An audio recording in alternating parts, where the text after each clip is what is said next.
जय गुरुदेव, जय गुरुदेव, जय गुरुदेव, जय गुरुदेव। जय गुरुदेव। नाम किसका?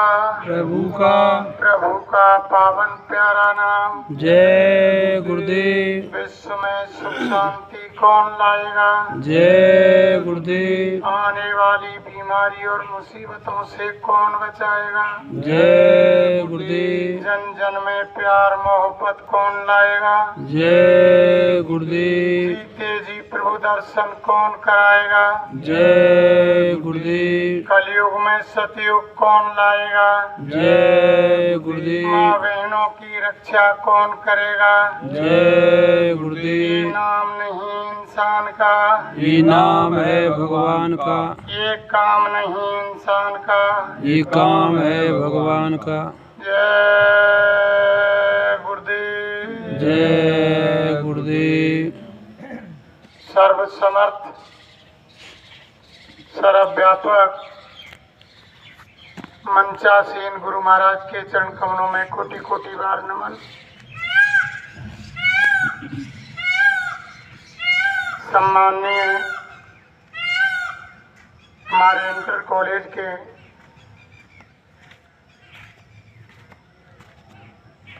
पांडे जी, दूर दराज से पधारे हुए समस्त गुरु भाई बहनों, आप सभी को हमारा सादर जय गुरुदेव। जय देखो, वैसे तो हमसे इतने वरिष्ठ गुरु भाई बहन बैठे हुए हैं जिन्होंने गुरु महाराज का सानिध्य, गुरु महाराज की छत्र छाया में बहुत लंबे समय से रहे। उनका सारा जीवन गुरु महाराज के सेवा में ही व्यतीत हुआ। हम तो यानी मालिक ने कुछ समय पहले बीच में आकर के उनकी दया हुई और हम ऐसे अधम नाकार नीच निकम्मे जीव को दया करके गुरु महाराज ने पकड़ा। वैसे देखो भाई बहनों, हम आपको क्या सत्संग सुना सकते हैं? सत्संग सुनाने के अधिकारी तो महापुरुष होते हैं। तभी तो रामायण में कहा है कि बड़े भाग्य पावई सत्संगा और बिन प्रयास होए भय भंगा। और दूसरा शब्द यह भी कहा कि बड़े भाग्य मानस तन पावा सोरो दोरो लव सदग्रंथन गावा। यानी ये दोनों चीज बड़े भाग्य से मिलती है। यानी सत्संग, सत्संग यानी संतों का मिलना और संतों के वचन सुनना और संतों की शरण में जाना। इसी सत्संग के लिए यानी रामायण में लिखा है, जब संत मिल गए तो मान लो प्रेमी हो कि आपको पूरा सत्संग मिल गया। और देखो प्रेमियों, गुरु महाराज ने साफ शब्दों में ये कहा, अरे बच्चे बच्चियों, मेरे कहने से तुम मेरा एक काम कर दो और मैं आपकी सारी संसार की इच्छाएं पूरी कर दूंगा। गुरु महाराज बार बार यही कहते रहे कि मेरा एक काम कर दो, मेरे कहने से तुम भजन कर लो। अगर तुमने मेरे कहने से भजन किया, जो संसार की चीजों के लिए तुम दिन रात इतनी कड़ी मेहनत कर रहे हो, वो सारी चीजें आपको गिफ्ट में मिल जाएंगी। और अगर आपने भजन किया खराब समय में, सारी जिम्मेदारी मेरी है। और अगर तुमने मेरे आदेश का पालन नहीं किया, ध्यान भजन सिमरन नहीं किया, तो उस खराब समय में तुम जाने और तुम्हारा। तो गुरु महाराज ने साफ शब्दों में कहा धर्मपुर, लेकिन हमेशा विश्वास होना चाहिए। आज कुछ ऐसा दौर चल रहा है कि सब हमारे गुरु प्रेमी न संसार के लोग भौतिकवाद की तरफ इतने दौड़ रहे हैं कि जिसका कोई ठिकाना नहीं। ये समय का प्रभाव है। देखो प्रेमियों, पहले समय में जिन्होंने गुरु भक्ति की और संगत सेवा की और गुरु के सानिध्य में जो प्रेमी रहे, उन्होंने गुरु के वचनों पर विश्वास किया और गुरु के वचनों का विश्वास करके और उन्होंने गुरु के पास यानी तन मन धन अर्पण किया और गुरु भक्ति की। देखो, गुरु किसी का यानी काम खराब नहीं होने देते हैं प्रेमियों। गुरु महाराज ने साफ शब्दों में कहा कि बच्चा, मैं किसी का एक गिलास पानी नहीं रखता हूँ, एक बूंद पानी नहीं रखता हूँ। जो मुझको यानी एक गिलास पानी पिलाता है, मैं उसके बदले उसको 10 गिलास पानी देता हूँ। गुरु महाराज किसी का नहीं रखते प्रेमियों। जब हम उनकी सेवा करेंगे, उनके नाम पर जो कोई खर्चा करेंगे, तो गुरु महाराज उसका तो सुना देते हैं। देखो, पहले समय में एक हरनाम सिंह यानी एक व्यापारी थे कपड़े के। वो कपड़े की दुकान करते थे, गुरु के बंदे थे। वो गुरु का आदेश पालन करते थे और संगत की सेवा करते थे। जो गुरु महाराज ने कहा कि प्रेमियों, सब लोग मेरी सेवा करना चाहते हैं, लेकिन सब लोग तो अपने गुरु की सेवा नहीं कर सकते। लेकिन जो बच्चे बच्चियां संगत की सेवा करते हैं, वो गुरु की सेवा करते हैं। संगत सेवा ही गुरु की सेवा है प्रेमियों। गुरु का स्वरूप संगत होती है। तो वो हरनाम सिंह संगत की सेवा करते और गुरु के आदेश का पालन करते। तो उनके कपड़े की दुकान को यानी दिन में किसी दिन 1 घंटा खोलते, किसी दिन 2 घंटा, किसी दिन 4 घंटा, पूरे दिन दुकान बंद रहती प्रेमियों। लेकिन जब वो दुकान पर आते, 1-2 घंटे के लिए जब दुकान खोली जाती, तो सतगुरु की वो दया होती कि दुकान पर ग्राहकों का तांता लग जाता। सारे बाजार के लोग देखते रहते कि ये हरनाम सिंह जब घर से आता है तो यानी कहीं ग्राहकों को ये समय बताकर तो नहीं आता है कि मैं उस समय दुकान खोलूंगा। लेकिन उन और शहर के व्यापारियों को मालूम नहीं था। एक दिन जब हरनाम सिंह जी सारे दिन संगत की और गुरु की सेवा में रहे, जब उन्होंने दोपहर के बाद दुकान को खोला तो ग्राहकों का तांता लग गया। जब और यानी व्यापारी देखते रहे, जब शाम हो गई तो उन और व्यापारियों ने आकर के हरनाम सिंह से पूछा, अरे भैया, जब तुम दुकान खोलते हो, क्या तुम ग्राहकों से कहकर आते हो कि मैं उस समय दुकान को खोलूंगा? तो हरनाम सिंह ने कहा कि भैया, मैं कोई किसी ग्राहक को नहीं बताता कि मेरी दुकान कब खुलेगी, मुझे मालूम नहीं। ये तो मेरे दाता दयालु सतगुरु को मालूम है कि वो किस समय दुकान खोलने का आदेश देंगे, किस समय मुझे मिलेगा, और ग्राहक भेजने की मर्जी भी उनकी है। जैसे गुरु महाराज काफले में कहते थे, अरे बच्चे बच्चियों, तुम्हारी दुकान बंद करके और सत्संग सुनने के लिए आ जाओ। जो तुम्हारे लिए लाभ पूरे दिन में होगा। अगर तुम 1 घंटे दुकान खोलेंगे तो सारे दिन की कमाई 1 घंटे में आपको मिल जाएगी। इतनी दया सतगुरु की होती है प्रेमियों।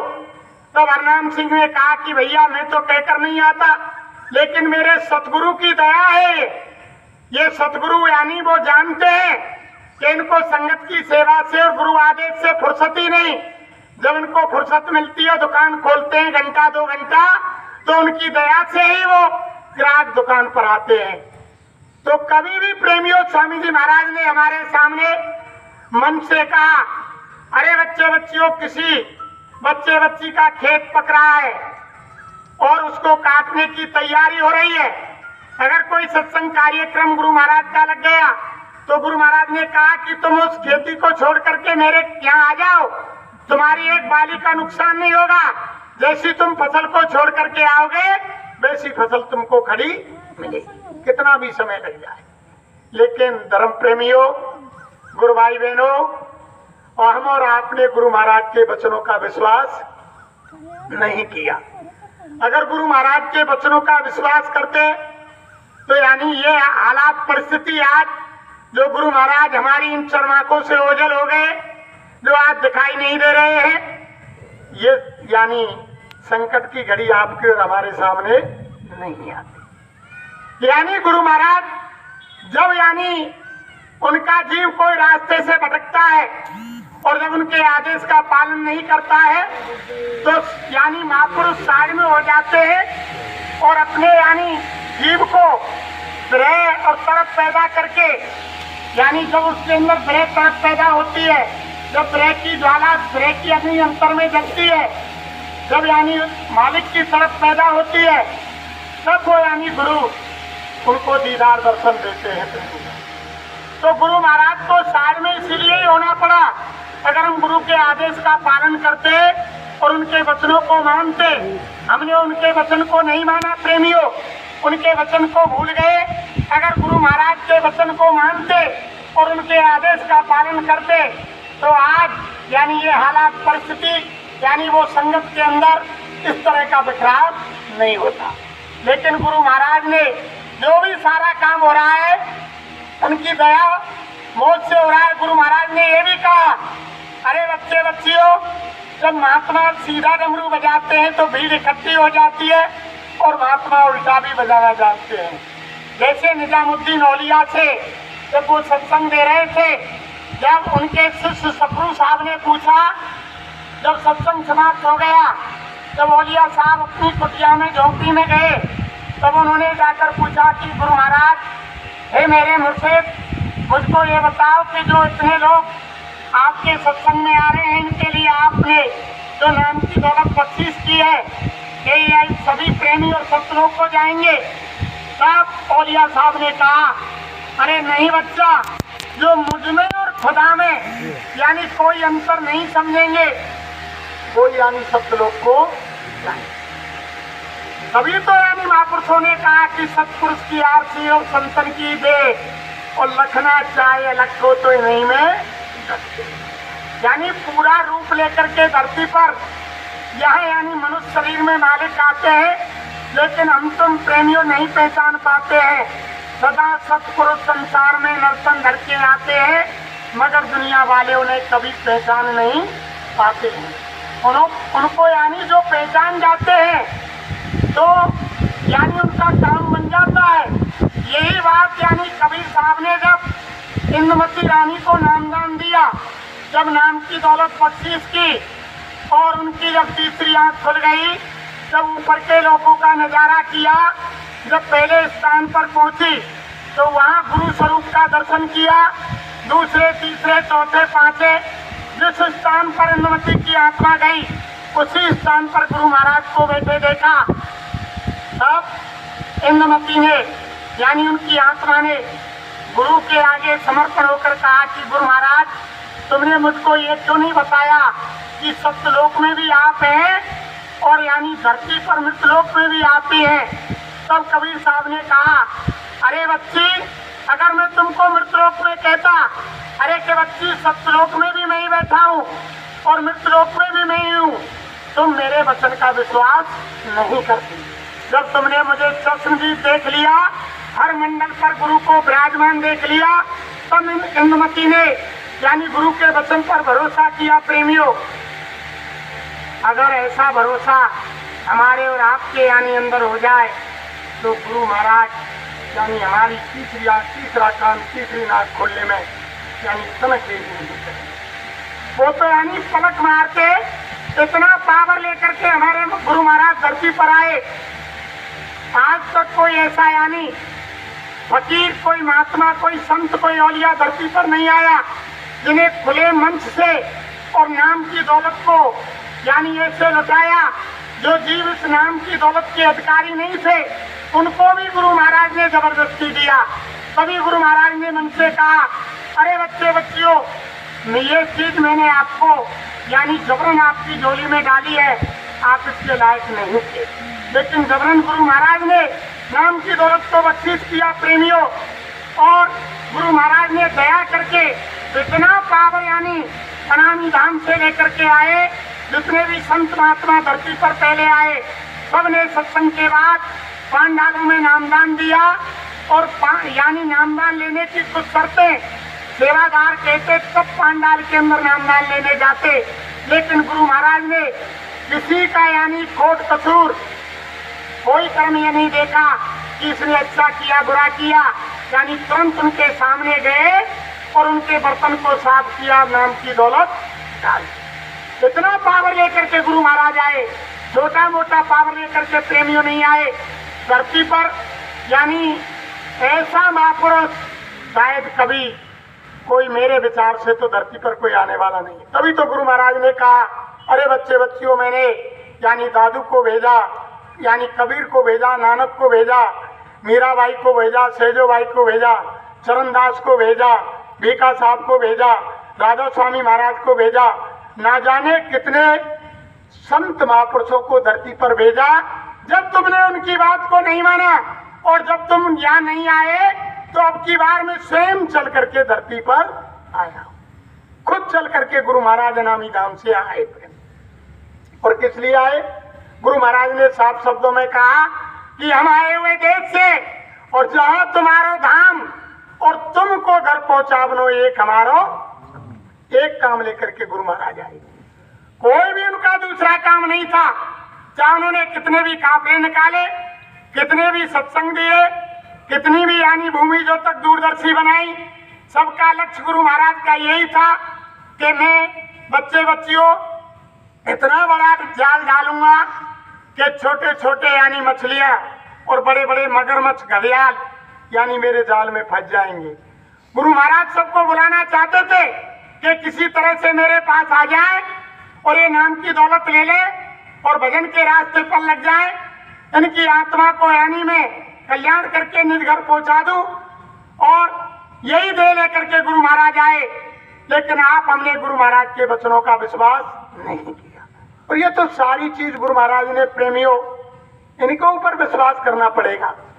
जब इनके वचन पर आप और हम कुर्बान हो जाएंगे तब काम बनेगा प्रेमियों, ऐसे नहीं बनेगा। यानी इनके आदेश, गुरु आदेश पालन ही सच्ची भक्ति है।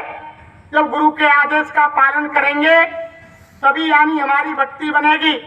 गुरु ने आदेश दिया और हमने यानी उसको नकार दिया तो आपकी कोई गुरु भक्ति नहीं है। प्रेमियों देखो, पहले समय में गुरु के आदेश का पालन सबने बड़े प्यार से किया। गुरु महाराज वो कहानी सुनाते थे भल्ला साहब की कि भल्ला साहब बहुत बड़े जमींदार थे, सारी जमींदारी खत्म हो गई, यानी समर्थ गुरु से नाम की दौलत लेने पर बच्चा मर गया, एक लड़का था, पत्नी खत्म हो गई, केवल अकेले और मकान रह गया। जब गुरु महाराज ने कहा, अरे भल्ला साहब तुम कहाँ जाते हो? तो भल्ला साहब ने कहा कि गुरु महाराज वो गांव में मकान है, उसकी याद आ जाती है तो उसकी सफाई के लिए मैं कभी कभी चला जाता हूँ। अरे बच्चा, वो समझते थे कि इनका यानी जो जी है वह फंसा हुआ है मकान के अंदर। तो गुरु महाराज ने कहा, अरे बच्चा उसको बेच दो, जब कोई नहीं है तो आश्रम में आप या रहो, उसको बेच दो। मकान को बिकवा दिया, भल्ला साहब आश्रम में रहने लगे। जब आश्रम में रहने लगे तो वो तो जानते थे, समर्थ थे। जब भल्ला साहब एक दिन सामने आए तो गुरु महाराज पूछने लगे, रे भल्ला आजकल तुम क्या करते हो और कहाँ रहते हो? कि गुरु महाराज संगत की कोई छोटी मोटी सेवा मिल जाती है उसको कर लेता हूँ और भंडारे में भोजन कर लेता हूँ और समय से यानी ध्यान भजन स्मरण करता रहता हूँ। अरे बच्चा, संगत की सेवा के लिए कोई तुम ऐसा काम किया करो जिससे संगत की सेवा हो। कि जी हजूर क्या आदेश? कि आज से तुम जंगल के लिए लकड़ी लेने जाया करो और एक बोझ लकड़ी लाया करो। तो भल्ला साहब रोजाना जंगल जाएं, एक बोझ लकड़ी काट करके लाएं। कुछ समय तक एक बोझा लाते रहे। जब कुछ समय बीत गया फिर सामने गुरु महाराज आए तो गुरु महाराज ने कहा, अरे भल्ला साहब क्या करते हो? वो तो पूछते थे, उनको मालूम थी समर्थ थे। तो भल्ला साहब ने कहा कि जी हजूर आपने तो आदेश दिया कि जंगल से एक लकड़ी भंडारे की सेवा के लिए लिया करो। तो गुरु महाराज बोले, अरे बच्चा वो भंडारे की सेवा क्या हुई? उसके बदले में तुम भोजन कर लेते हो, फिर संगत की सेवा के लिए क्या हुआ, तो बल्ला साहब ने कहा कि जी हजूर क्या आदेश है कि आज से तुम 2 बोझ लकड़ी लाए करो। यानी 2 बोझ लकड़ी लेने के लिए जंगल जाते थे बल्ला साहब। एक दिन क्या हुआ कि बरसात का समय था, तो बल्ला साहब जंगल में लकड़ी लेने गए, तो लकड़ी लेने में यानी सूखी लकड़ी नहीं मिली बरसात के समय में, तो उनको समय लग गया और सारे संगत यानी वापस लौट कर आ गई। तो बल्ला साहब जंगल में रह गए, अंधेरा आ गया और दिन बुड़ गया। जब दिन डूब गया तो अंधेरा होने पर बादल छा गए, बिजली चमकने लगी। तो बल्ला साहब जैसे ही लकड़ी के बोझ को लेकर के चले तो जंगल में यानी वो रास्ता भटक गए। रास्ता भटकने पर बिजली चमकी और बिजली की चकाचौंध से बल्ला साहब एक यानी कुएं में गिर गए, जिसमें कमर कमर पानी था। बल्ला साहब उसमें गिर गए। जब संगत सामने आई यानी सत्संग का समय हुआ शाम को, तो गुरु महाराज ने पूछा, अरे बच्चा वो बल्ला साहब नजर नहीं आ रहे हैं। संगत ने कहा कि गुरु महाराज वो जंगल से अभी वो लकड़ी लेकर के नहीं लौटे हैं। तो गुरु महाराज ने कहा, अरे बच्चा अब अंधेरा हो गया, चलो। तो गुरु महाराज समर्थ थे, वो जानते थे। रस्सी हाथ में ली और पहले समय कोई लालटेन टॉर्च वगैरह नहीं थी, यानी वो लुक्का बनाया और लेकर के बल्ला साहब की तरफ यानी वो समर्थ गुरु निकल पड़े और उसी दिशा में गए जहाँ बल्ला साहब थे। आवाज लगाई, अरे बच्चा बल्ला किधर हो? तो उन्होंने कहा कि गुरु महाराज मैं यहाँ हूँ। संगत को लेकर के गुरु महाराज बल्ला साहब के पास जिस कुएं में पड़े हुए थे वहां पहुंच गए। बल्ला साहब के लिए गुरु महाराज ने रस्सी डाल दी और कहा, अरे बच्चा ये रस्सी पकड़ो और ऊपर आ जाओ। तो बल्ला ने कहा कि गुरु महाराज मेरे सिर पर लकड़ी रखी हुई है। गुरु महाराज